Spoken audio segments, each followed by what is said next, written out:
Oke, saya lanjutkan. Electric charge ya. Jadi ketika kita membahas electric charge, maka ada hukum fundamental yang sangat penting, yaitu hukum Coulomb, di mana hukum Coulomb ini dia itu menjelaskan gaya elektrostatik antara apa? Antara dua buah muatan atau lebih. Ya.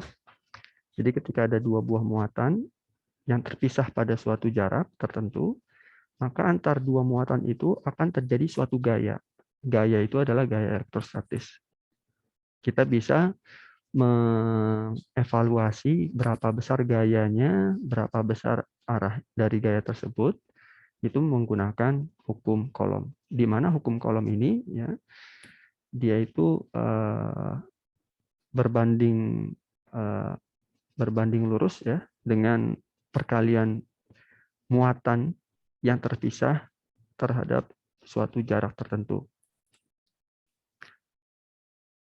Jadi ada dua buah muatan, Q1, Q2, yang terpisah sejauh R.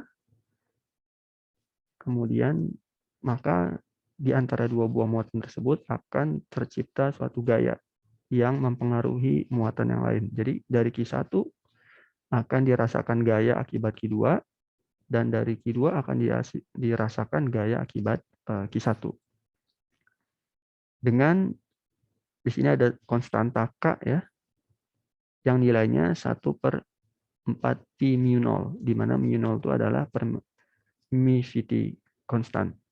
Nilainya sekitar 9 kali 10 pangkat 12 meter per second per N. Atau kalau misalnya kita ganti dengan konstanta Coulomb, maka nilai K ini ya, jadi 1/4 pi mu0 ini adalah K, itu adalah 9 kali 10 pangkat 9 Newton meter per second per Coulomb.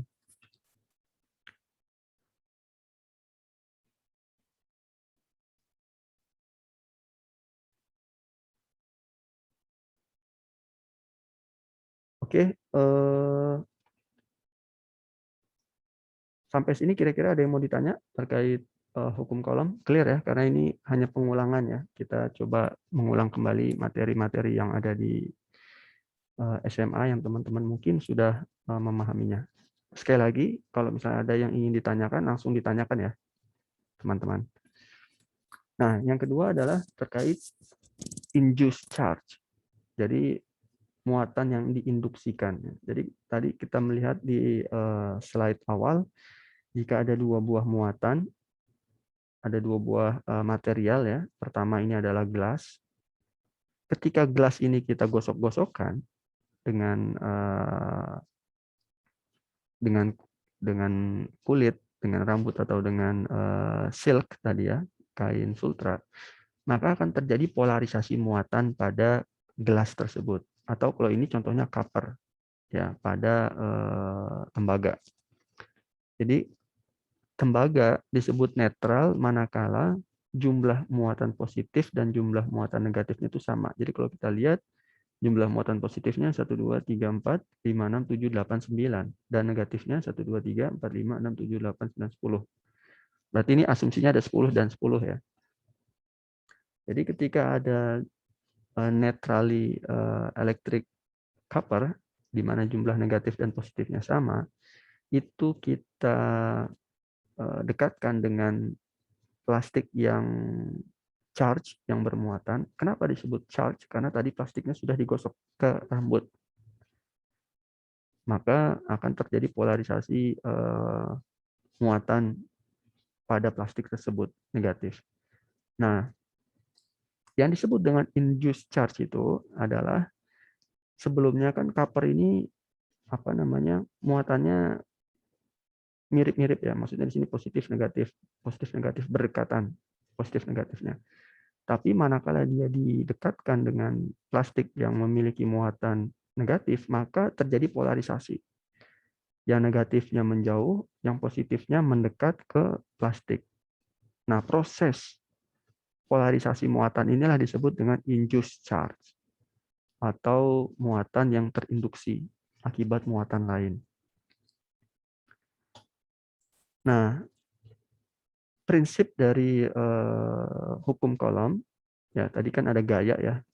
Ketika kita membahas hukum kolom, berarti di situ ada gaya elektrostatik yang disebabkan oleh suatu muatan terhadap muatan lain. Jadi kalau misalnya kita melihat contoh kasus A, di mana ada dua buah muatan titik, ya, ini muatan titik positif dan positif, maka muatan titik di sebelah kiri ini akan mengalami gaya dorongan menjauhi muatan titik positif lainnya yang di sebelah kanan. Begitu juga sebaliknya, muatan titik di sebelah kanan akan mengalami hal yang sama dari muatan titik di sebelah kiri, saling menjauhi. Karena saling menjauhi, maka garis gayanya adalah saling menjauhi.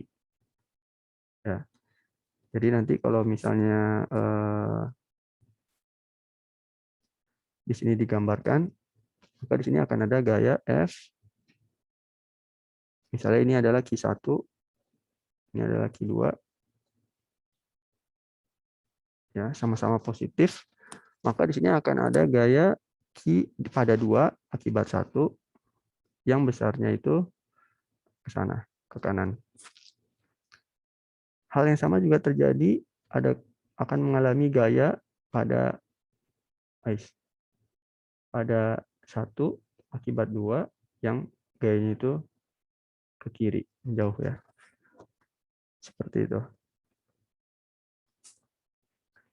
Nah, begitu juga ketika muatannya sejenis, negatif dan negatif. Mereka juga akan saling berjauhan. Berbeda halnya ketika kita menggantinya menjadi muatan yang saling berbeda sign. Satu positif, satu negatif, mereka akan saling tarik-menarik. Jadi, gaya elektrostatik itu adalah sebuah vektor ya yang dia itu disebabkan karena adanya second charge particle. Ya, tadi saya sampaikan ada muatan lain yang menyebabkan ada gaya yang mengarah ke dia, toward. Kalau misalnya dia itu opposite sign, berbeda tanda muatan, atau menyebabkan gaya yang berjauhan, away. Kalau misalnya gayanya itu, kalau misalnya muatannya itu memiliki tanda yang sama. Jadi kalau kita lihat,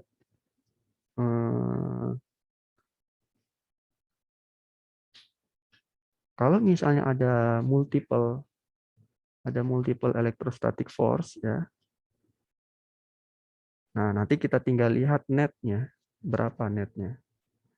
Apakah netnya itu positif kemana, atau nanti kita akan lihat seberapa besar net dari charge-nya tersebut. Nah, ini contohnya. Ya, jadi bagaimana caranya menghitung elektrostatik kalau misalnya ada dua buah muatan positif Q1 Q2 yang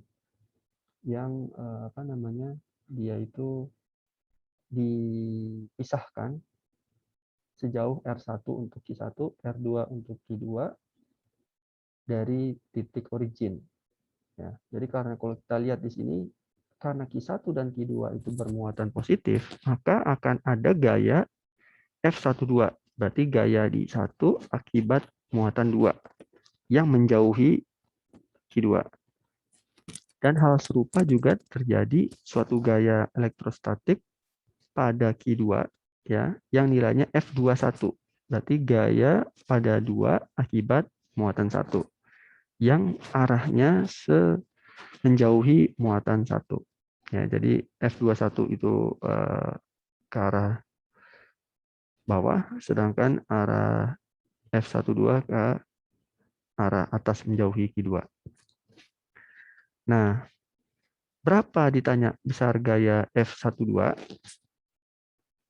Nah, gaya F12 ini bisa kita cari menggunakan hukum kolom tadi.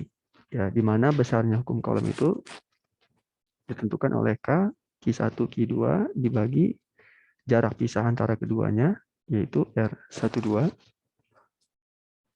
kuadrat dikalikan dengan vektor arah R12 topi. Ya. Nah, R12 topi itu atau vektor satuan arah ini adalah berapa besarnya dia, R2 dikurang R1, kan berarti vektornya, dibagi magnitude-nya. Ini adalah besar vektor, satuannya vektor, vektor kurang vektor jadinya vektor, dibagi magnitude-nya. Jadi ini vektor satuan. Kemudian K ini adalah konstanta kolom, tadi nilainya 9 kali 10 pangkat 9. Dan mu0 ini adalah tadi electricity yang nilainya 8,85 kali 10 pangkat min 12. Jadi dengan kita mensubstitusi nilai Q1, Q2 dan jarak pisah antara Q1 dan Q2 ini yang nilainya kita bisa dapatkan dari sini, maka nanti kita akan bisa mengevaluasi berapa gaya 1,2, gaya yang bekerja pada satu akibat muatan 2. Nah, kita beralih ke selanjutnya ya. Jadi kalau misalnya di sini ada dua buah muatan A dan B, A dan B ini akan saling menolak ya, repel each other. QA itu adalah 4 kali QB. Kita lihat kalau QB ini kan ada 2 positif. Kalau QA karena 4 kalinya berarti harusnya ada 8. 1, 2, 3, 4, 5, 6, 7, 8-nya ada 8 positif, ada 2 positif. Pertanyaannya, manakah yang benar? Apakah FA B lebih besar daripada FBA, FAB lebih kecil daripada FBA, atau FAB sama dengan FBA? Saya kasih waktu 15 detik. Ngerti ya pertanyaannya? Nanti saya minta salah satu dari kalian untuk sharing kepada teman-teman yang lain.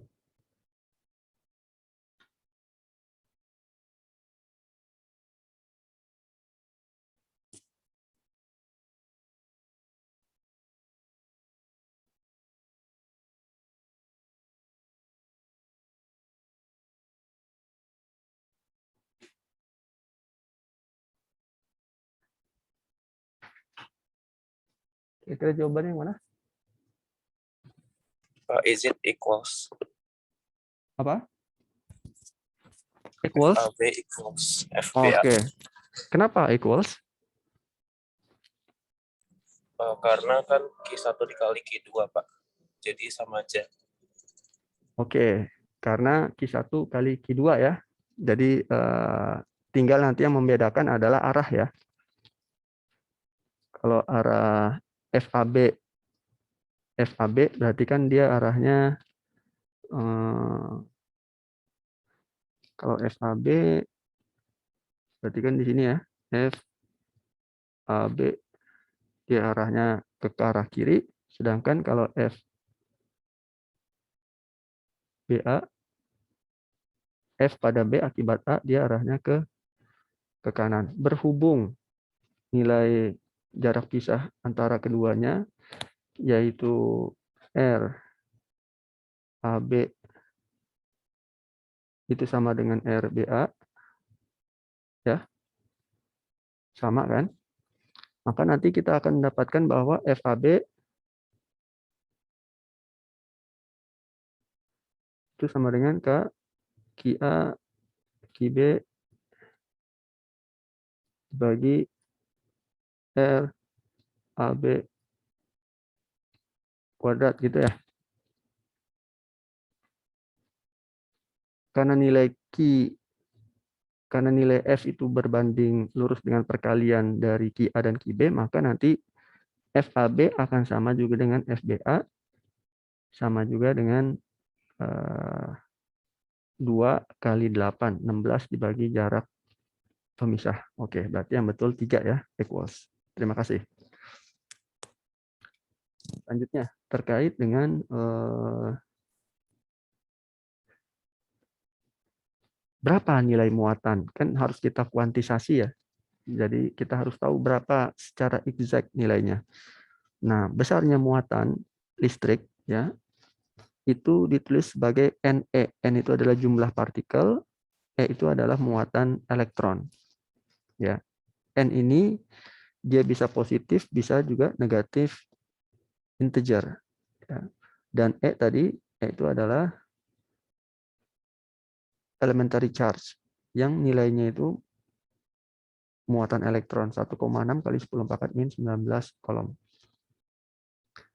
Nah, ini adalah simbol ya untuk elektron, proton, dan neutron. Kalau untuk elektron itu kita biasa menggunakan E atau N minus, dan muatannya itu adalah minus. Sedangkan kalau proton itu adalah simbolnya P, proton, dan dia charge-nya itu positif dari elektron, ya, plus E. Sedangkan neutron simbolnya N, dan dia tanpa muatan. Maaf Pak, motong. Tapi ini Siap. share screen-nya masih di yang AB yang tadi 1, 2, 3 atau udah ganti Oh, tapi nggak gerak. masih ya? Sekarang? Masih kah? Oh, iya, ya. Udah ganti Pak. Sorry. Terima kasih ya. Kalau kayak tadi lagi, tolong dikasih tahu ya. Mohon maaf, tadi ternyata masih ke pause. Oke, tadi ini saya menyampaikan ada elementary charge, yaitu berdasarkan muatan elektron atau proton, 1,6 kali 10 pangkat 19. Ini adalah simbol-simbolnya untuk elektron, itu minus E, proton itu P, dan neutron itu N, di mana charge-nya minus I, plus I, dan 0. Ya. Nah, pada muatan listrik itu terjadi konservasi muatan. Konservasi muatan itu maksudnya net electric charge ya, net electric charge pada isolated system, pada sistem tertutup itu selalu conserve. Ya, jadi kalau misalnya kita melihat di sini ada suatu net apa namanya sistem tertutup ya, pada vakum ataupun apa pada ruang isolated system, yang awalnya di sini ada suatu muatan ya, E, ada muatan, kemudian dia pecah ya, jadi E minus dan E positif.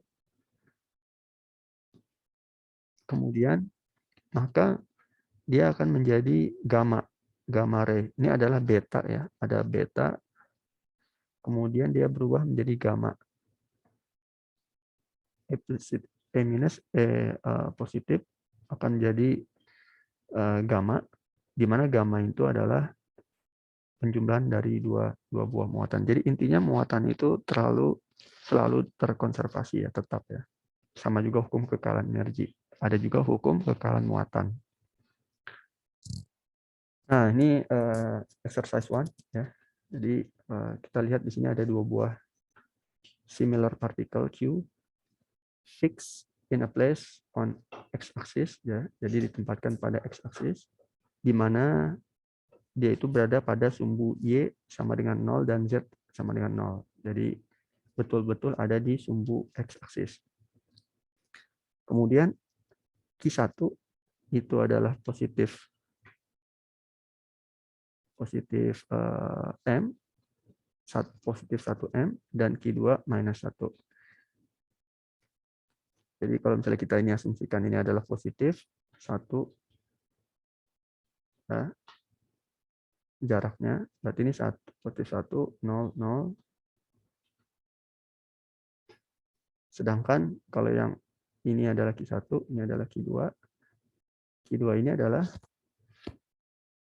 minus 1, X-nya, kemudian Y dan Z-nya masing-masing 0. Kemudian ditanya, tentukan net elektrostatik dari partikel 3 yang nilainya sama dengan 0 terhadap ya akibat dari first dan second particle. Coba kita ditanya nih, kalau misalnya ada kondisi, ada partikel Q1, ada partikel Q2, yang dia itu muatannya sama, bisa positif atau bisa negatif ya. Let's say kita di sini pakai positif. Maka gambarkan elektrostatik partikel 3 yang dia itu mengalami efek dari dua buah muatan ini yang nilainya itu sama atau 0. Di mana dia berada? 0, 0, 0. Di sini?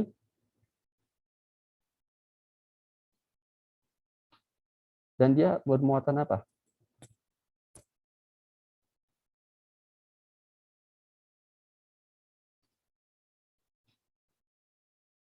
Kalau dia di sini, oke. Misalnya ini positif, positif. Berarti dia bermuatan apa? Positif kah? Negatif kah? Is it positive, sir? Positif. Why? Kalau misalnya dua-duanya positif. Kalau misalnya dua-duanya positif, dia Kalau positif kan saling tarik-menarik, Oh, berarti tetap 0. dia Kalau negatif ditarik-menarik tetap 0. Kalau positif saling didorong tapi tetap 0 nggak sih? menarik ya. Nah, ini adalah exercise 1. Nanti tolong kalian submit bersama dengan PR ya. Kira-kira muatan Q3 itu apa? Ya. Apakah dia positif atau negatif? Kemudian posisinya di mana? X, Y, Z-nya di mana? Clear ya? Simple question. Dia positif atau negatif? Kemudian posisinya di mana? Nanti kalian evaluasi dengan menggunakan hukum kolom, didapatlah dia gaya total netnya 0 di titik 3 itu. Oke, ada yang mau ditanya? Kalau nggak ada, saya lanjutkan. Kita masuk ke yang kedua nih. Tapi sebelum kita masuk ke yang kedua, kalau misalnya kita istirahat 10 menit, kalian setuju nggak? Atau mau nanti aja jam 2? Saya waktu belajar di Taiwan dulu dikasih tahu sama profesor di sana, otak kita itu kemampuan buat konsentrasinya itu terbatas, maksimal itu sejam. Jadi kalau misalnya biar kuliahnya itu efektif, maka kita break sejam itu, sekitar 5-10 menit, terus kita lanjutkan lagi. Nah, itu akan jauh lebih efektif daripada kita lanjut 2 atau 2,5 jam secara berurutan. Seperti itu. Nanti sekitar jam 2 saya break ya. Biar nanti kalian kalau mau istirahat bisa dilakukan pada saat itu. ya, Pak. Oke. Oke, Pak. Oke, saya izin lanjutkan.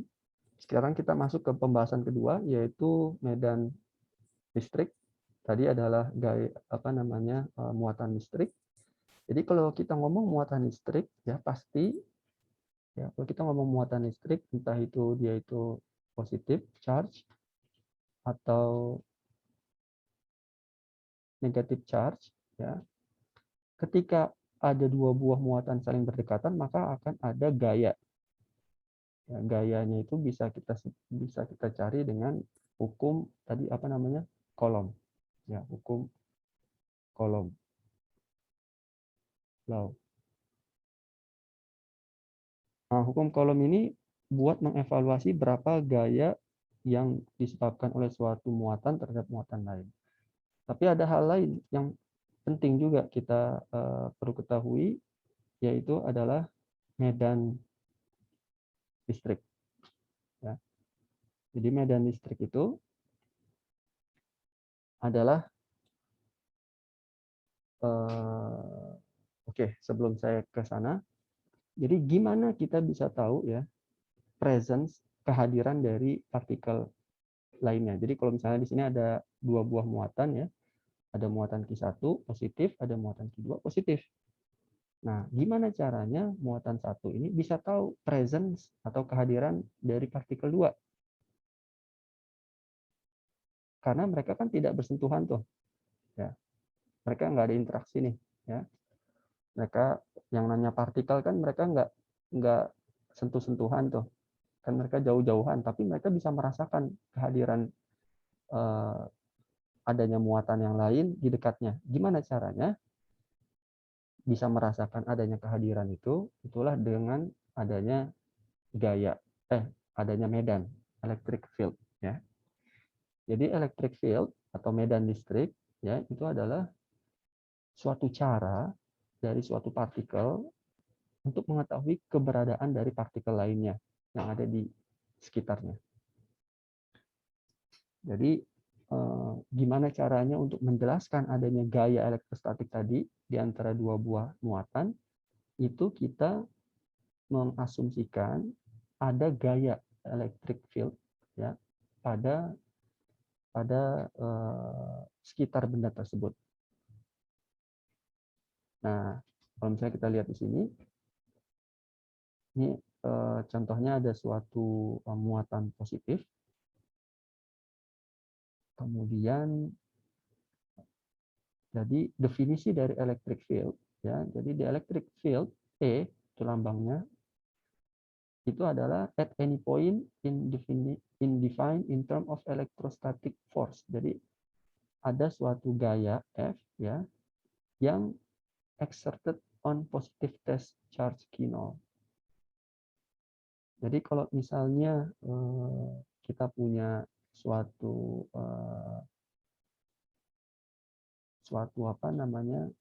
gaya, ada suatu gaya yang dia itu dikeluarkan, ya. Jadi ada suatu muatan positif. Kemudian muatan positifnya ini pasti dia akan memiliki medan listrik yang arahnya itu keluar dari dirinya. Ya, jadi keluar secara tangensial. Jadi kalau misalnya kita lihat analoginya, ya, ada suatu garis-garis gaya nih. Nah, paling gampang mungkin kita melihatnya di sini, ya, di slide ini. Jadi yang disebut dengan suatu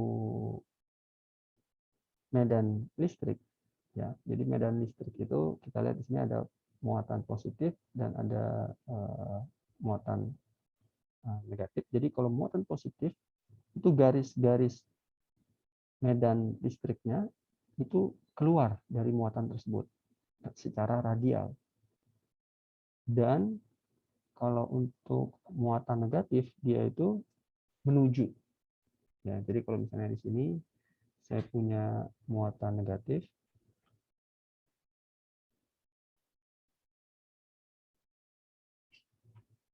let's say ini adalah negatif charge, ini adalah positif charge. Kalau positif dia itu keluar menuju negatif, ya.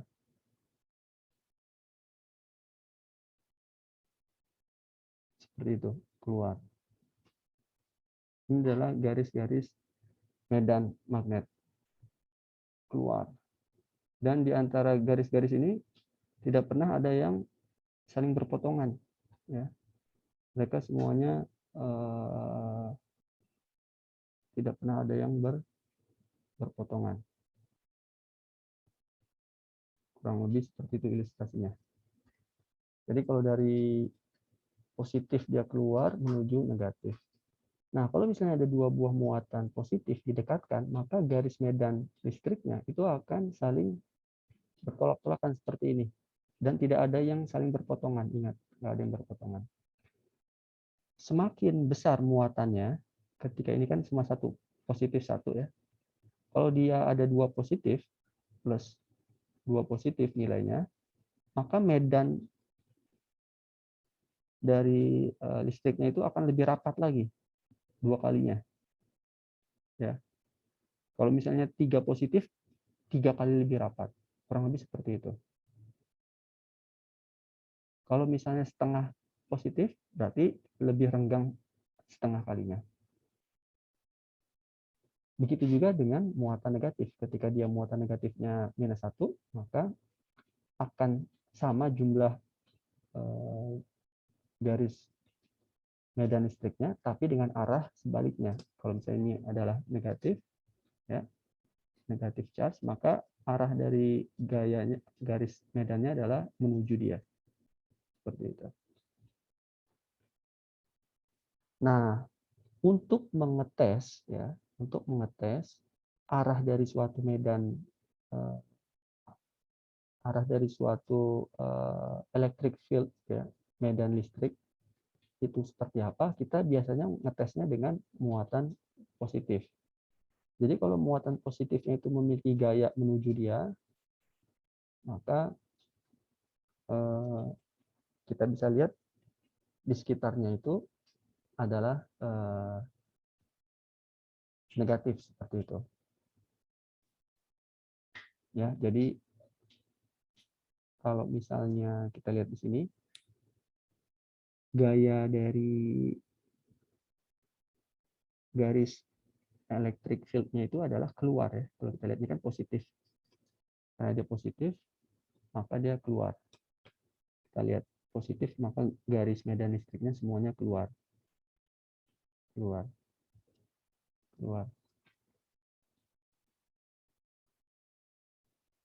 Tangensial, kemudian density, ya. Jadi dia semakin rapat garisnya, maka medan listriknya semakin kuat. Kalau misalnya garis ini, dia akan berasal dari positive charge dan dia akan berakhir atau terminate on negative charge. Ya, seperti gambar ini. Mulainya dari positif, keluarnya berhentinya di negatif. Kalau misalnya dia nggak ketemu negative charge, dia bakal terus nyari. Ya. Kalau misalnya dia nggak ketemu negative charge, dia bakal terus continue mencari negative charge dengan radial. Radial itu artinya dia nggak pernah saling berpotongan. Nah, ini kurang lebih ya ilustrasinya. Jadi ketika ada suatu muatan positif, dia akan radially mengeluarkan garis medan listrik secara keluar. Nah, nilainya itu bisa kita evaluasi dengan persamaan ini.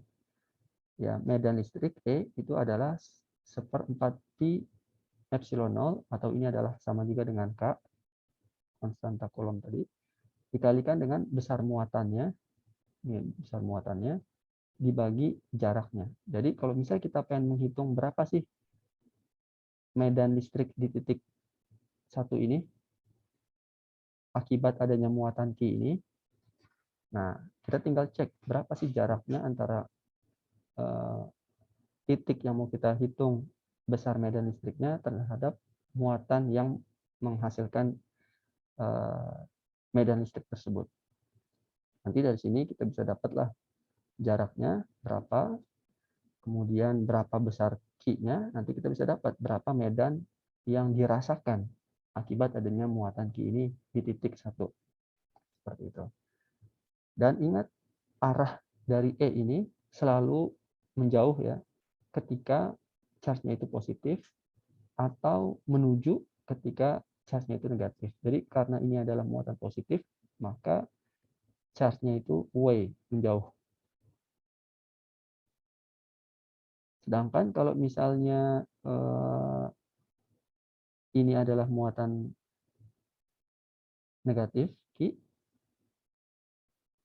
maka let's say misalnya di titik E ini, maka nanti arahnya mendekat. Kalau ini menjauh, seperti itu ya. Kita mengasumsikannya seperti itu.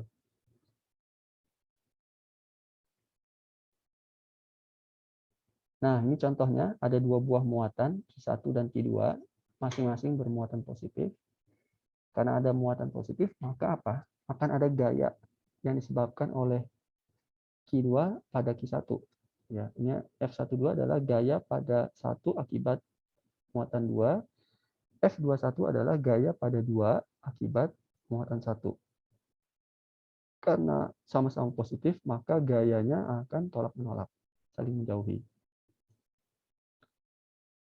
Kemudian ditanya, berapa electric field-nya ya di titik ini ya. Nah, karena ditanya berapa electric field di titik merah ini, maka jarak dari titik merah ke muatan pertama adalah R1. Jarak dari titik merah ke muatan Q2 adalah R2. Maka nanti dari sini kita bisa dapat I dari titik merah ini akibat Q1 dan Q2. Akibat Q1 kan berarti dia apa? Menjauh kan? Kenapa menjauh? Karena dia muatannya positif. Maka dia menjauh. Karena muatan Q1 positif, makanya garis medan listriknya juga menjauh dari titik merah ini. Jadi ini adalah E1, medan listrik akibat Q1 dia menjauh, dan ini adalah E2, medan listrik akibat Q2 dia juga sama-sama menjauh karena dia positif-positif. Maka nanti didapat resultan dari E1 tambah E2 adalah E total. Ya. Jadi kalau kita pindah di sini E1, ini E2-nya kita pindah ke sini, tambah E2, ya, maka dapatlah di sini E total. E total adalah E1 tambah E2, atau sama juga dengan K1 R1 kuadrat R1 topi ditambah K kalikan dengan Q2 dibagi R2 kuadrat dikali R topi atau vektor satuan arah. Oke? Clear ya, seperti itu ya. Ini adalah contohnya. Ini saya ambil dari buku rujukan kita. Jadi misalnya contohnya pada gambar A ini, kita diminta untuk tentukan net field, berarti berapa total dari medan pada empty point, pada titik ini. Nah, sekarang kita lihat. Q1 ini apa? Positif 2 Q. Q2 kita lihat di sini positif 2 Q. Sedangkan Q3 negatif 4 Q. Nah, kalau misalnya kita gambarkan berapa sih ditanya medan listrik di titik merah ini akibat adanya 3 muatan ini, Q1, Q2, dan Q3. Maka kita gambar dulu pertama gambar medan listriknya. Garis-garis medan listrik pertama akibat Q1. Berarti dia apa? Mendekat atau menjauh? Cek. Jauh. Menjauh ya, karena dia positif ya. Berarti di sini gambarnya E1. Menjauh dari Q1. Untuk Q2, menjauh mendekat? Menjauh, Pak. Menjauh, karena dia positif. Jadi di sini adalah E2. Sedangkan kalau untuk E3? Mendekat, Pak. Mendekat, terima kasih. Di sini adalah E3. Kenapa mendekat? Karena dia negatif. Jadi nanti kita tinggal buat di sini. Ini adalah E1. Ini adalah E2. Ini adalah E3. Gitu ya. Nanti jarak pisah keduanya kan sama nih. Sama-sama D ya. Kemudian dengan sudut sama, yaitu 30 derajat dari masing-masing. Nanti kalau kita lihat di sini, antara E1 dan E2 kan sama nih ya. Ya kan? Sama-sama disebabkan oleh plus 2, kemudian dengan jarak yang sama-sama D. Maka nanti mereka akan saling cancel each other nih. Jadi kalau kita lihat di sini, itu adalah E1 tambah E2 tambah E3 ya. Kemudian kita lihat di sini, oh, kok di sini dia E2-nya toward ya. Kita lihat. Ini positif ya. Berarti di contohnya ini adalah negatif berarti ya. Kalau toward kan dia negatif ya. Sepertinya ini keliru nih ya. Apa namanya slide-nya. Mohon maaf. Jadi kalau misalnya case-nya ini adalah positif, positif dan negatif, maka dia akan away, away, toward. Maka seperti ini. Tapi kalau untuk case solution ini sepertinya yang E2-nya itu negatif muatannya. Sehingga dia menuju, field-nya toward. Jadi karena negatif dia menuju, sedangkan Q1 karena dia itu positif, dia away. Nah, kalau case-nya kayak gini, ya, kalau case-nya E1 positif, E2 negatif, dan E3 negatif, maka away, toward, dan toward. Ya. Jadi ini Q1-nya positif, ini Q2-nya negatif, Q3-nya negatif. Maka nanti kita bisa hitung berapa E1, E2, dan E3-nya. Berdasarkan tadi. E adalah K, Q, dibagi R kuadrat. R topik. Ya.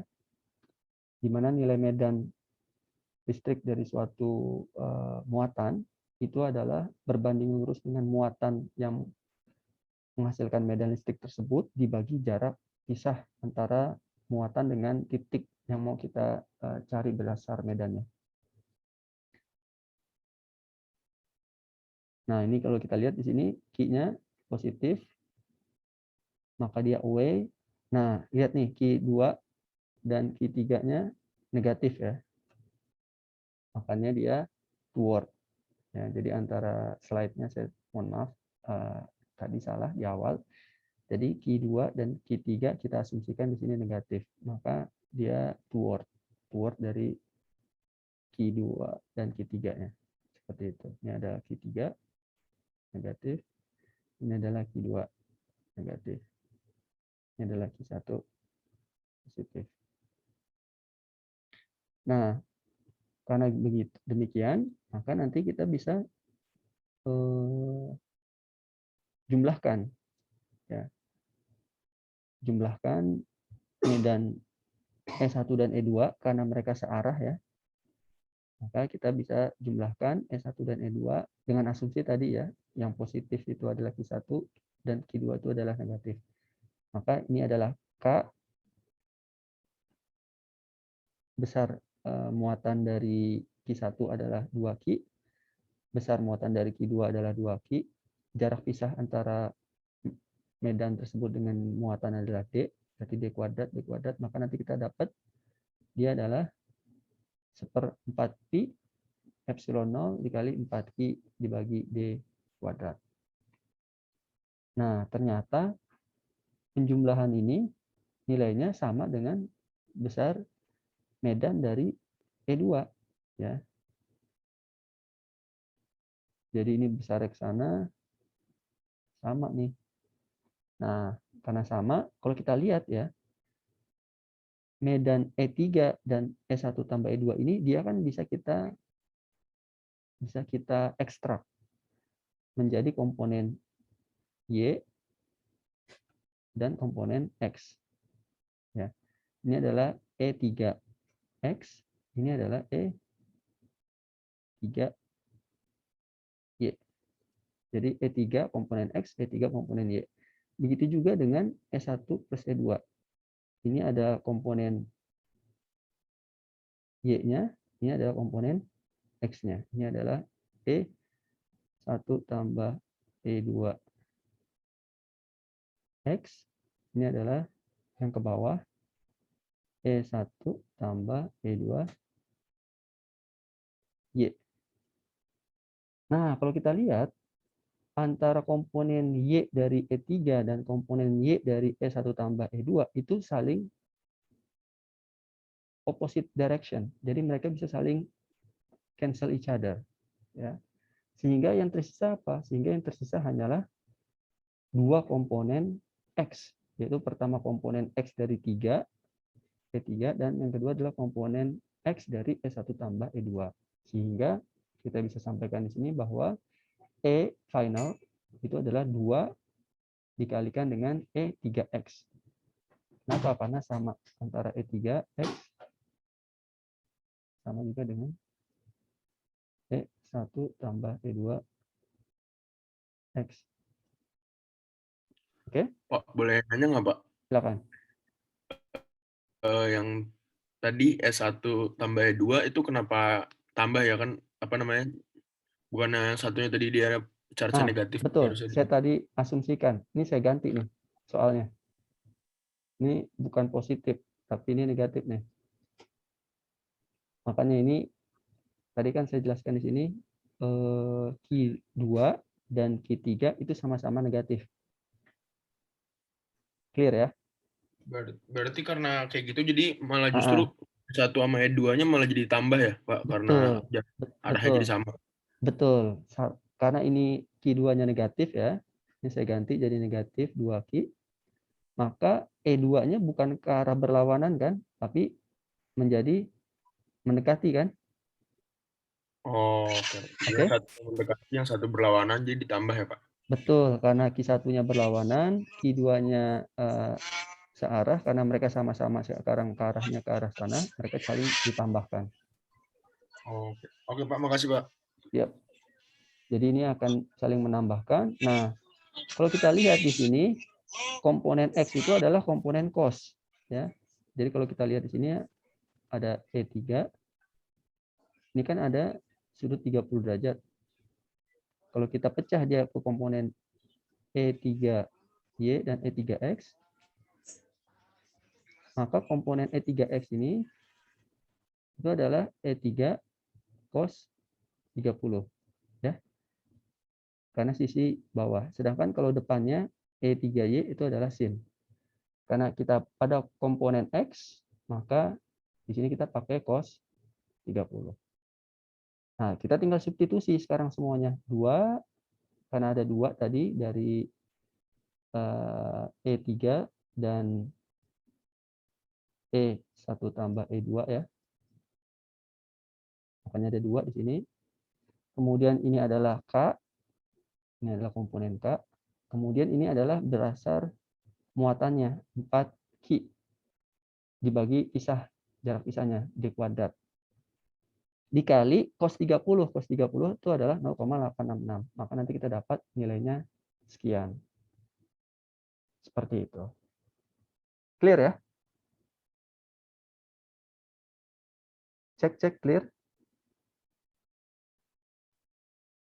Kalau clear, kita istirahat dulu. 4.13, kita mulai lagi jam 4.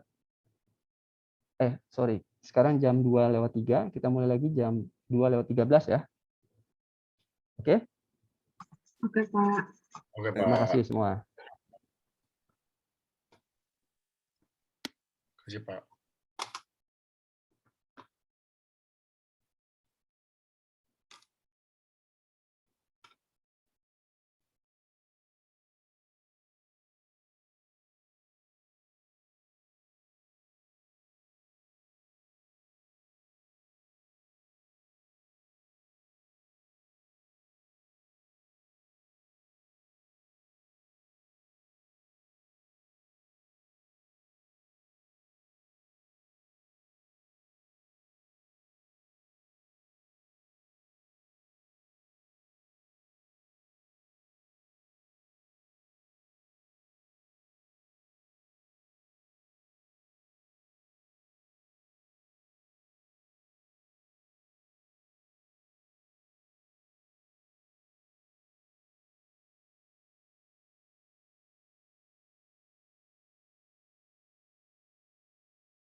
Cek, cek.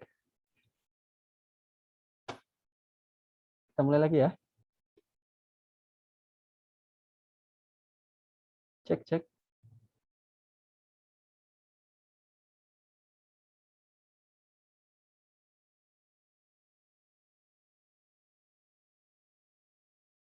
Bisa kita mulai lagi sekarang? Bisa, Pak. Bisa, Pak. Oke. Kita lanjutkan. Mohon maaf tadi lebih lama. Ya, kita masuk ke slide selanjutnya.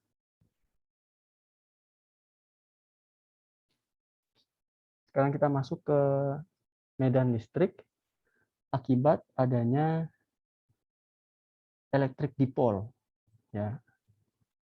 Electric dipole. Apa sih electric dipole itu? Nah, itu kan pertanyaannya ya. Jadi electric dipole itu adalah suatu kondisi di mana ada dua buah muatan. Kalau kita lihat di sini, ada dua buah muatan, yaitu muatan plus positif dan muatan negatif yang dia itu saling berdekatan. Ya. Jadi jika ada dua buah muatan dengan beda polarisasi, satu positif, satu negatif, dan saling berdekatan dengan jarak D, D-nya itu sangat kecil, maka dalam suatu titik ya medan listriknya itu akan mengalami atau akan melihat dua muatan ini sebagai satu muatan kesatuan yang memiliki dua electric charge, dua muatan berbeda, satu positif, satu negatif. Itulah kita sebut dengan electric dipole. Ya. Nah, electric dipole ini disebabkan tadi oleh dua partikel yang memiliki equal magnitude, berarti secara magnitude-nya sama-sama Q, tapi secara nilai mereka berbeda, opposite, ya, satu positif, satu negatif, yang dipisahkan dengan jarak pisah yang sangat kecil. Nah, electric dipole moment, ya, P, electric dipole moment P itu memiliki magnitude dq, ya, QD, di mana dia itu dari yang muatan negatif ke muatan positif. Nah, jadi kalau kita breakdown, kalau kita lihat di sini, ya, di sini kita diminta untuk mengevaluasi berapa sih besar medan listrik di titik P. Di titik P ini akibat adanya medan dipole ini. Nah, tadi kita lihat ini adalah muatan positifnya, ini adalah muatan negatifnya. Jarak dari titik P ke muatan positif itu adalah plus R, ini adalah plus R. Sedangkan P ke muatan negatifnya itu adalah minus R. Kemudian jarak pisah antara keduanya adalah D. Kemudian titik center dipole, berarti itu adalah D/2. Ya. Itu adalah titik ini, itu adalah D/2. Nah, jarak dari titik center dipole menuju P itu adalah Z. Ya, jadi Z itu adalah jarak pisah antara P dengan dipole center. Nah, sekarang kita hitung. Medan di titik P, kalau kita lihat di sini, medan di titik P akibat dua buah muatan ini kan mereka ada dua buah muatan sehingga dihasilkan medan yang berbeda ya. Jadi kalau kita lihat di sini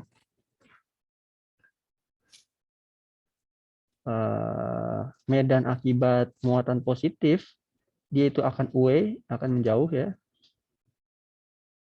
Away, menjauh. Sedangkan medan akibat muatan negatif dia akan mendekat, toward. Nah, jadi kita tinggal jabarkan. Ada yang menjauh, ada yang mendekat. Untuk yang menjauh nilainya adalah K Q positif dibagi jarak pisahnya. Berapa sih jarak pisah untuk yang positif? Itu adalah R positif. Makanya di sini R positif. Dikurang K, Q-nya itu adalah sama ya, sama-sama Q, dibagi jarak pisahnya. Jarak pisahnya itu adalah dari titik ini ke negatif. Itu adalah R negatif. Nah, berapa sih R positif dan R negatif in terms of Z dan D? Biar sama ya. Kan kalau R positif, R negatif kita nggak tahu nih berapa nilainya. Tapi kalau kita menggunakan Z dan D itu lebih spesifik. Nanti kita tinggal substitusi R positif itu adalah Z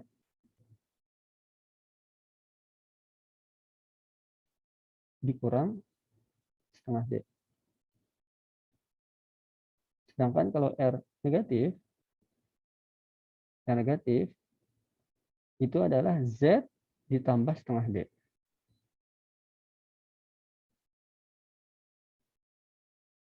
Oke.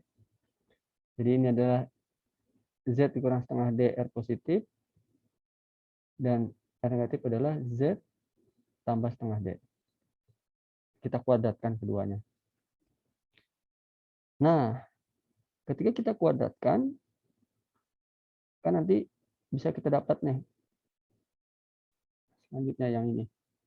Ya. Q-nya kita faktorkan karena sama-sama Q. 4pi mu nolnya juga kita faktorkan sama-sama ini. Ya. Z kuadratnya juga sama kita faktorkan. Jadi nanti yang tersisa adalah 1 dikurang 1/2Z dikurang 1 ditambah D. Ini tahu kenapa minus? Karena seper ya. Karena seper. Nah, nanti maka kita akan dapat karena nilai nya akan seperti itu, nanti kita akan dapatkan Q dibagi 4pi mu nol Z kuadrat dikali, nah dia naik nih, 2Z per Z-nya dia naik, 1 dibagi Z per 2, 1 dikurang D per 2Z ya, ini 2Z-nya kita kuadratkan, 1 dikurang ininya juga kita kuadratkan, maka nanti kita akan dapatkan ini kan turun ya, Z-nya turun, ini ada Z kuadrat, ini ada dibagi Z, maka Z-nya turun ke bawah jadi Z pangkat 3, itu dari Z kuadrat sama per Z, kemudian 2-nya menghilang, ini 4, jadi 2 per 4, jadi setengah, yang sisa adalah D dibagi 1 dikurang D per 2Z kuadrat, kemudian disekuerkan. Nah, karena kalau kita lihat dari gambar ini sebelumnya, bahwa nilai Z ini, ya Z, itu jauh lebih besar daripada D, jarak pisah antara dua muatan itu. Sehingga D per 2Z itu nilainya akan apa? Akan sangat kecil banget. Ya. Sehingga kita bisa hilangkan. Kenapa? Karena kita asumsikan nilai ini kecil dibagi 2Z, kecil dibagi besar 0. 1 dikurang 0, 0. Maka jadi nanti yang tersisa di sini adalah Q dikali D. Kenapa dikali D? Karena D dibagi 1 ya, D dibagi 2 pi mu 0 Z pangkat 3. Seperti itu. Ya, jadi yang tersisa hanyalah medan ini. Jadi medan untuk muatan dipol itu adalah 1/2 pi mu 0 dikalikan dengan Q D dibagi Z pangkat 3, di mana Z-nya itu adalah jarak pisah antara muatan antara titik P dengan center dipol. Seperti itu ya. Jadi produk dari Q dengan D itu akan memberikan ya, suatu nilai momen dari dipol tersebut, di mana direction dari P ini arahnya itu dari negatif menuju positif, seperti itu. Dan nilainya adalah ini. Tinggal nanti kita kalikan berapa muatannya. Nah, sekarang medan listrik akibat dari muatan yang terdistribusi. Continuous charge distribution. Ya, muatan yang terdistribusi. Jadi kalau kita lihat di sini, ini ada suatu cincin ya. Muatan berbentuk cincin. Nah, ada suatu titik P. Kita pengen tahu nih, berapa sih medan listrik di titik P akibat adanya muatan terdistribusi ini. Atau muatan terdistribusi berbentuk cincin. Charge ring, ya, atau cincin bermuatan. Ya, jadi medan listrik akibat cincin bermuatan. Itu kita bisa evaluasi dengan persamaan ini. Jadi kalau kita pecah, kita lihat jarak antara titik P ya dengan titik pusatnya itu adalah Z, sama seperti tadi ya, dengan momen dipol. Kemudian jarak pisah antara P dengan muatan yang menyebabkan adanya medan listrik tersebut adalah R dengan sudut theta. Nah, kalau misalnya kita lihat di sini Z DE, atau ini adalah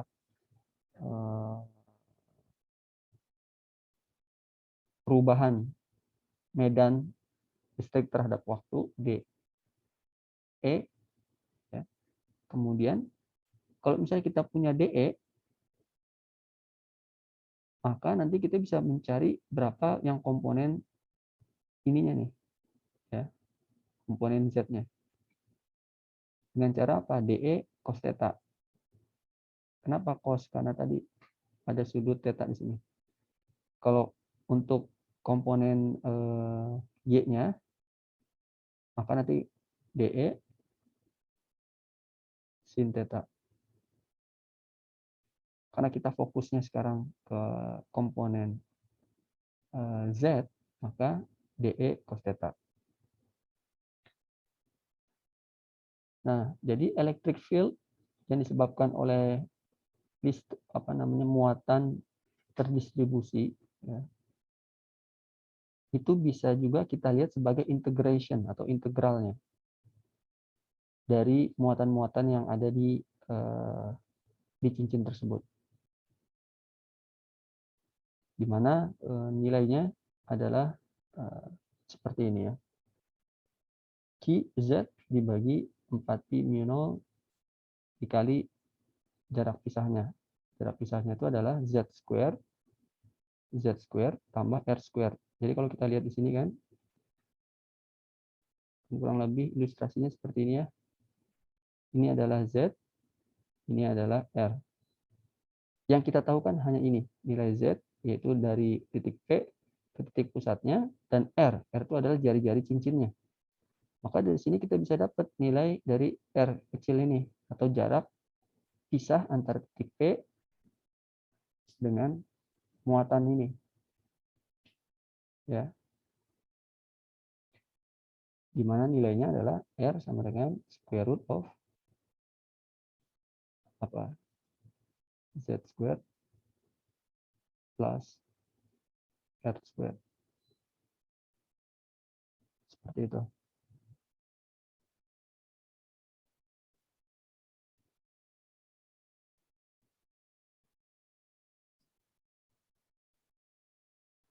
Nah, muatan ini ya, partikel ini ds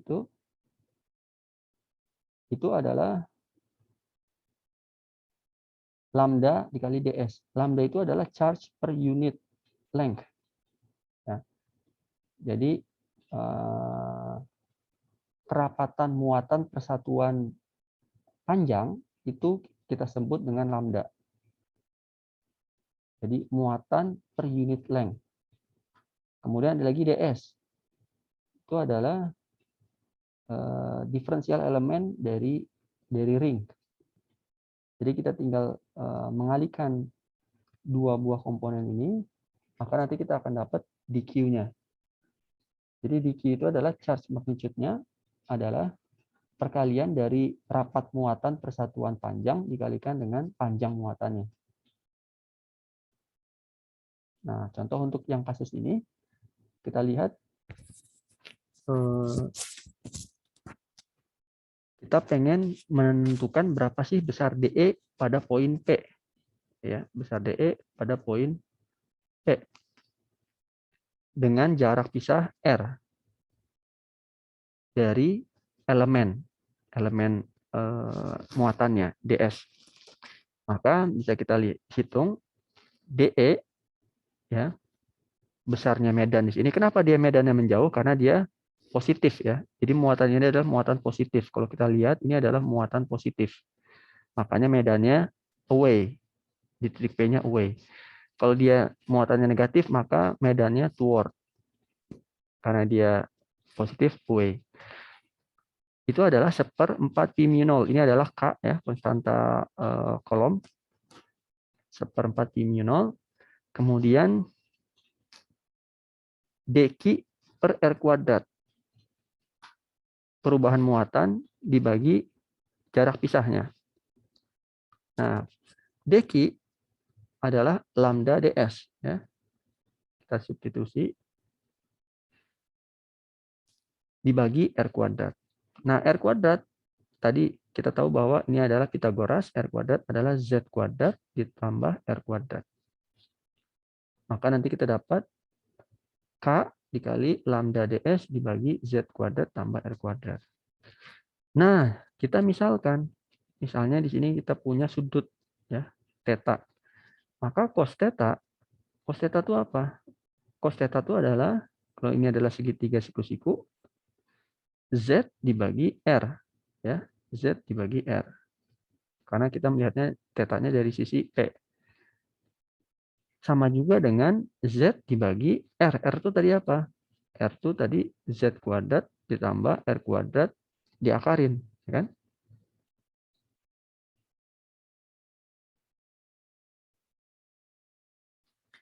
Nah, ini kita substitusi ke sini. Z dibagi Z kuadrat tambah R kuadrat kita akarkan. Sehingga DE cos theta, DE yaitu menjauh, cos theta berarti sumbu Z, ya, ini adalah DE cos theta. Berarti adalah komponen DE yang searah sumbu Z. Itu nilainya adalah ini.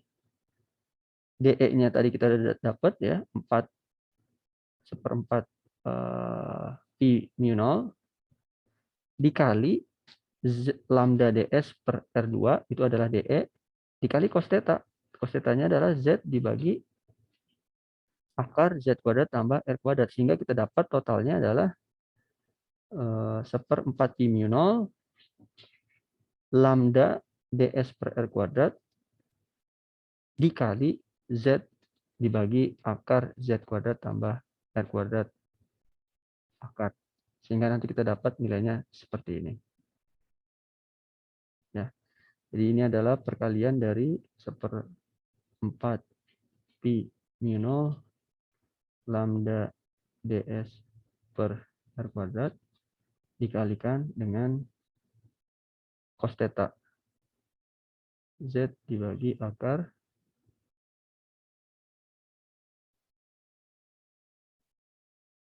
Z kuadrat tambah R kuadrat. R kuadratnya itu adalah Z kuadrat tambah R kuadrat. Maka nanti kita dapat seperti ini. Adalah lambda Z atau Z lambda dibagi 4 pi mu0 kalikan dengan Z kuadrat tambah R kuadrat pangkat 3/2 ds. Clear ya, mudah-mudahan ya. Bagaimana menghitung medan listrik akibat muatan cincin.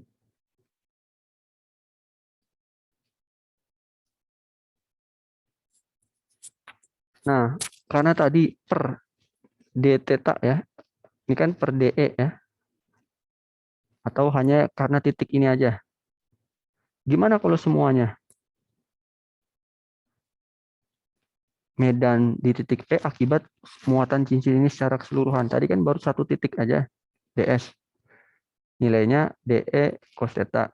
Gimana kalau secara keseluruhan? Kalau secara keseluruhan ya tinggal kita integralkan. Nilai tadi semua ini adalah nilai dE-nya. Kita integralkan terhadap ds. Dari apa? Dari 0 sampai 2 VR. Ini adalah keliling dari cincin. 2 VR. Karena kita integralkan terhadap seluruh keliling dari cincin, maka nanti kita akan dapat total muatan yang menghasilkan medan itu adalah sekian. Ya, jadi besarnya medan yang dihasilkan itu adalah QZ dibagi 4V mu0, ini adalah K ya, 4V mu0 itu adalah K. 4K dikalikan dengan Z kuadrat tambah R kuadrat pangkat 3/2. Ya, dengan muatan totalnya adalah 2 VR kali lambda.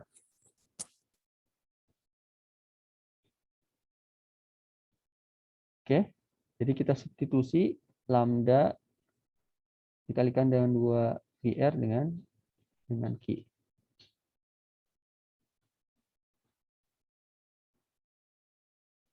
Sampai sini ada yang mau ditanya sebelum saya masuk ke muatan akibat muatan piring?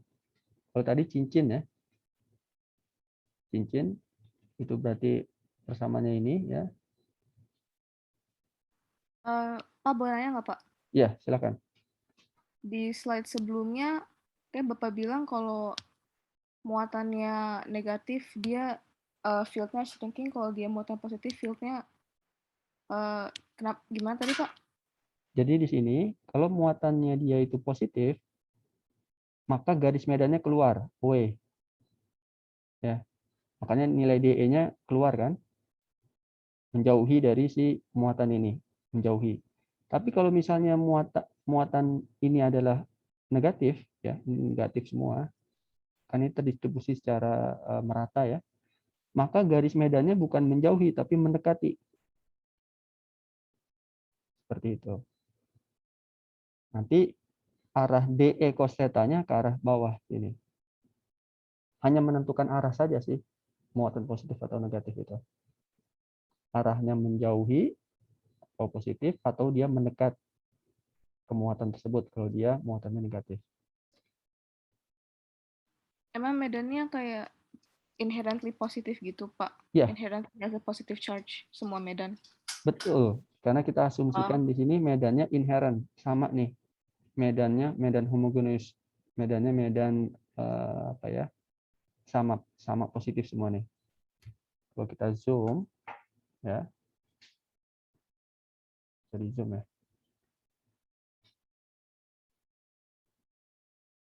Ini medannya medan positif nih. Oh, nggak bisa di zoom lagi ya. Masih gitu maksimal. Ini medan positif, positif, positif, positif. Makanya dia menjauh. Tapi kalau misalnya ini kita ganti muatan menjadi muatan negatif, negatif, negatif semua, maka nanti medan listriknya mendekat ke muatan tersebut. Oke, thank you, Pak. Sip, sama-sama. Ada lagi?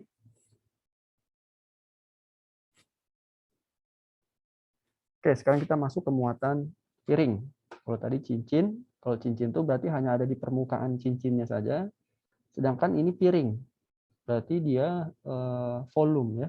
Dia muatannya ada di dalamnya seperti itu. Kalau misalnya muatan piring, maka cara kita buat mengevaluasi besar medannya akan berbeda. Ya, jadi muatan akibat charge disk. Nah, jadi piring ini bisa piring full, ya, atau bisa piring dalamnya kosong. Kalau dalamnya kosong berarti mirip kayak cincin ya. Kalau ini kita asumsikan dia pejal. Pejal itu berarti full. Nah, jadi muatan atau medan listrik electric field akibat dari charge disk itu bisa kita lihat seperti ini. Ini adalah titik P di mana kita ingin menghitung berapa besar medannya. Dia itu terpisah sejauh Z, jarak Z dari center dari si piring tersebut. Nah, kita lihat di sini ada R kecil, itu adalah jari-jari dari muatannya. Ya. Kemudian ada R besar.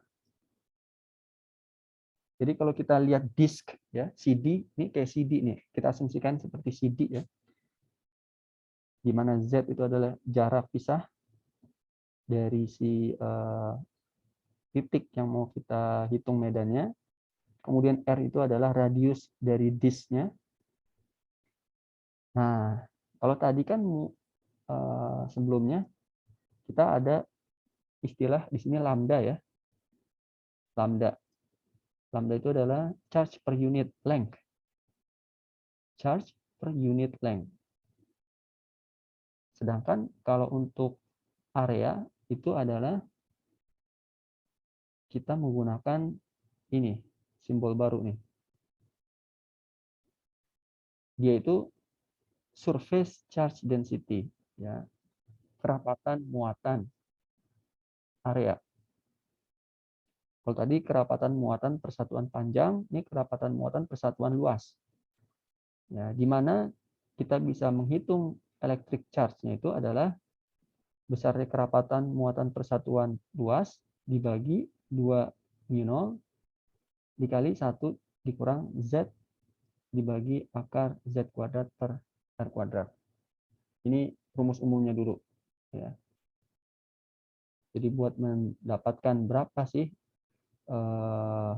medan akibat muatan piring ini secara keseluruhan, ya, itu adalah besar kerapatan muatan persatuan area dibagi 2 μ0 dikali 1 dikurang Z per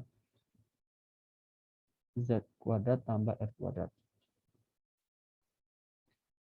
Dari persamaan ini kita bisa melihat, apa yang bisa kita lihat? Semakin besar pengurangannya, kalau ini pengurangannya semakin besar, ya, faktor pengurang ini semakin besar, maka nilai medannya akan semakin kecil. Faktor pengurang ini disebabkan oleh apa? Disebabkan oleh jarak pisah. Jadi kalau jarak pisahnya semakin besar, maka medannya pasti semakin kecil. Make sense, ya? Semakin besar jarak pisah, maka kuat medan listriknya semakin kecil. Atau jari-jarinya semakin kecil. Ya. Jadi kalau misalnya jari-jarinya semakin kecil, berarti kan ini semakin besar faktor pengurangnya. Maka nilai medannya juga akan semakin kecil yang dirasakan di titik P. Oh, jadi langsung ya, dia nggak diturunkan ya. Jadi penurunannya ada di buku ya. Nanti bisa kita detailkan lagi. Kemudian ini adalah gaya on a point charge in electric field. Ya, jadi kita punya suatu emitter ya di sini. Kemudian di sini ada input signal. Ini ada deflecting plate. Deflecting plate ini dia menghasilkan medan listrik. Nah, ini ada muatan nih, muatan yang dikeluarkan dari si poin G ini. Karena ada plate ini, maka muatan ini menjadi bergerak mendekati si plate ini, ya. Dibelokkan. Kalau dia nggak ada deflecting plate, dia bakal lurus muatan. Tapi karena ada deflecting plate, dia dibelokkan. Ya. Nah, kalau kita lihat, berarti kan dia ketarik ya, gayanya ke sana. Nah, jadi force F has the same direction as A. Ya. Jadi gaya listrik itu memiliki arah yang sama dengan arah medan. If Q is positive, maka arahnya akan sama dengan arah medan. Tapi kalau misalnya dia itu negatif Q-nya, maka arah gaya akan berlawanan arah dengan arah medan. Jadi kalau kita lihat arah medannya ke bawah. Kita lihat gayanya kemana nih? Ke atas ya. Bisa kelihatan nggak nih? Yang menyebabkan si partikel ini yang harusnya bergerak lurus, dia jadi bergerak dibelokkan ke atas. Kalau kita lihat E ke bawah, F ke atas. Maka kita pastikan bahwa muatan yang diemit oleh si G ini adalah muatan negatif. Ya, kalau misalnya dia itu muatannya positif, ini berarti muatan negatif. Kalau dia itu muatannya positif, maka dia akan belokannya ke bawah. Ini adalah positif. Kenapa? Karena nanti arah gaya dan arah E searah. Sama-sama ke bawah. Kalau berlawanan arah, medan ke bawah, gaya ke atas, muatannya negatif.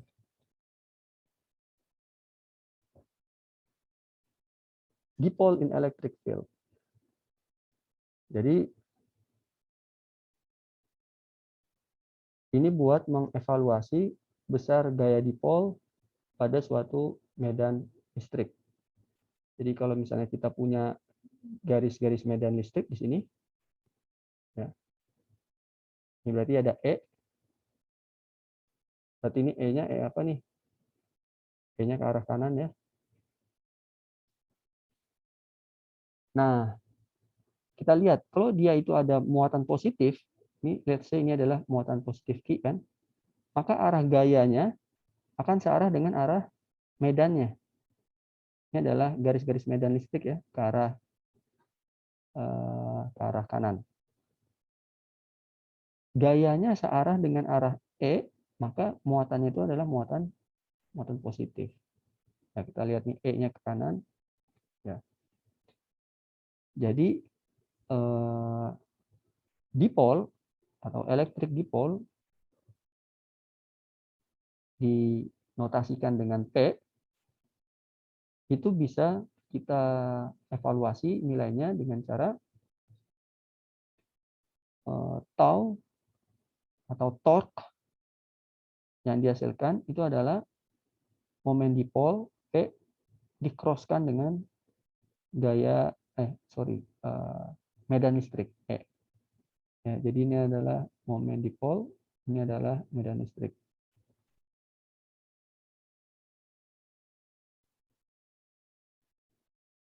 Nah, dipole itu memiliki energi potensial. Ya, jadi kalau misalnya kita lihat kalau ada muatan dipole ya, positif negatif yang banyak tuh, ini sangat kecil ya, tapi ini saya perbesar, maka dia ini memiliki kecenderungan untuk bergerak, nggak diam, tapi dia bergerak si muatan dipole ini bergerak atas bawah gitu ya. Nah, energi potensial atau kita sebut dengan U dari partikel dipole ini itu bisa kita evaluasi nilainya dengan minus P atau momen dipolnya dikalikan dengan berapa medan yang diberikan kepada muatan tersebut. Ini adalah medan listrik E. Ya. Kalau medan listriknya menuju muatan, berarti kita asumsikan muatannya itu adalah muatan negatif.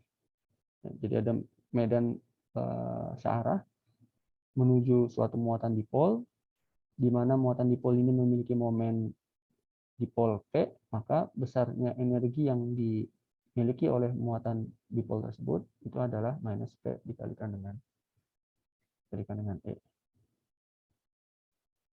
Seperti itu.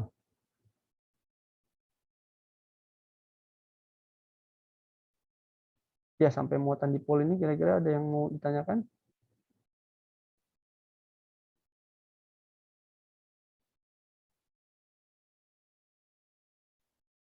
Cek.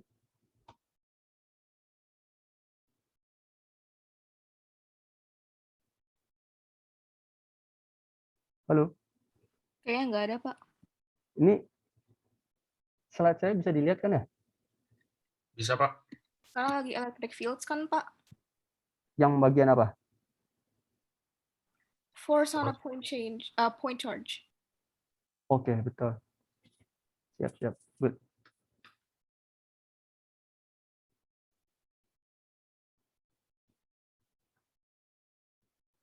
Oke. Ada yang mau kalian tanyakan?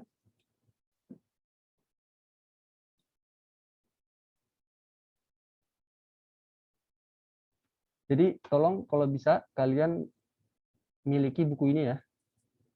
Ini adalah buku yang menjadi referensi dari tim dosen kita. Jadi kalau fisika ini kan mata kuliah yang dasar, maka pengampunya itu tim dosen fisika. Nah, baik untuk kelas reguler maupun kelas internasional ataupun paralel, kita semuanya mengacu ke buku yang sama, yaitu buku Haider Resnick. Nah, khusus untuk bab electric charge itu diambil dari chapter 21. Dan untuk electric field itu dari chapter 22 ya. Nanti kalian bisa cek di emas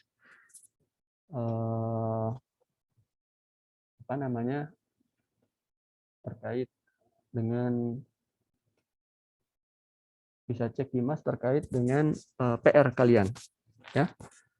Jadi nanti ada PR, nanti tolong kalian cek dari bab 21 dan juga dari bab 22. Totalnya ada 4 soal. Oke? Oke, Pak. Oh iya, mau tanya nih, kalian kalau kuliahnya hari Sabtu pagi gimana kira-kira? Kalian lebih suka kuliah siang atau pagi untuk fisika?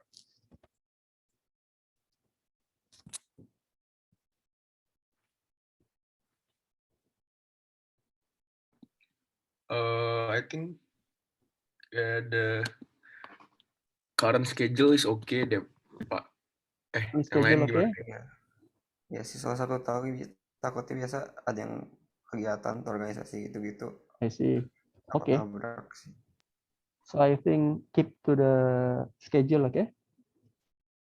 1 Pak. p.m. on Thursday. Okay, I will open for the submission file for your homework, first homework today. Please submit it before midnight. And for the second homework, please submit it on at least, the deadline is next Wednesday, midnight. And I think for our class, there will be some group homework. So I think, have you make any group yet? Sudah ada grup belum di kelas ini untuk PR? I think no. Not yet. Not yet deh, Pak. Udah ada ketua kelas belum di grup ini, di kelas ini? Is there any class leader yet? Belum juga deh, Pak. Saya boleh, Pak. Siapa? Saya Raihan? Raihan. Oke, Iya, Pak. Raihan. Please nanti tolong bantu organize group consists of 4 students. Jadi nanti kurang lebih ada 12 groups. Nanti Oke, Pak. Baik, Pak. 12 groups ini nanti tolong di submit di grup WA ya. Siap. Baik, Nanti Pak. ada beberapa tugas yang akan dievaluasi secara individu maupun secara grup. Oke, I think that's all from me. Sorry Pak, Is there any more question? sorry untuk Pak, untuk first homework yang bakal Bapak open submission-nya itu Yes, persis sama pas masih sama kelas yang sebelumnya Pak, yes, sama persis. PR-nya. Oke Pak. Jadi PR sebelumnya saya buka di Mas kita. Oke Pak. One more thing, I want to make sure. Minggu lalu sudah dijelaskan schedule kita sampai akhir seperti apa?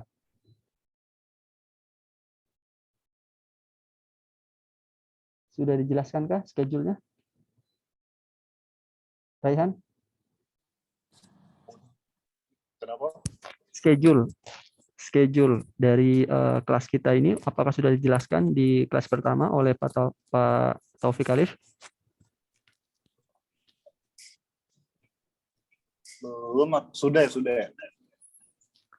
Kapan UAS, kapan UTS, bab-babnya Udah, apa Pak. aja? Udah, Udah Pak. ya? Oke. Udah. Sip. Berarti itu nggak perlu saya ulang, tapi untuk reminder mungkin nanti saya akan upload di emas saja. Oke, I think that's all from me for today. So please read again the notes that we already see in the emas, and also practice yourself with the homework that I give in the emas. I think that's all. Thank you very much for all of your attention and time. Stay healthy and stay positive. Oke? Sampai ketemu lagi minggu depan. Nanti tolong Thank you, minggu Pak. depan kita coba mulai on time ya. Terima kasih semuanya. Sehat selalu. Baik, Pak. Terima kasih, Pak. Thank you, Makasih, Pak. Iya, Pak. Makasih ya, Pak. Yo, sama-sama. Makasih semuanya. Sehat-sehat semua.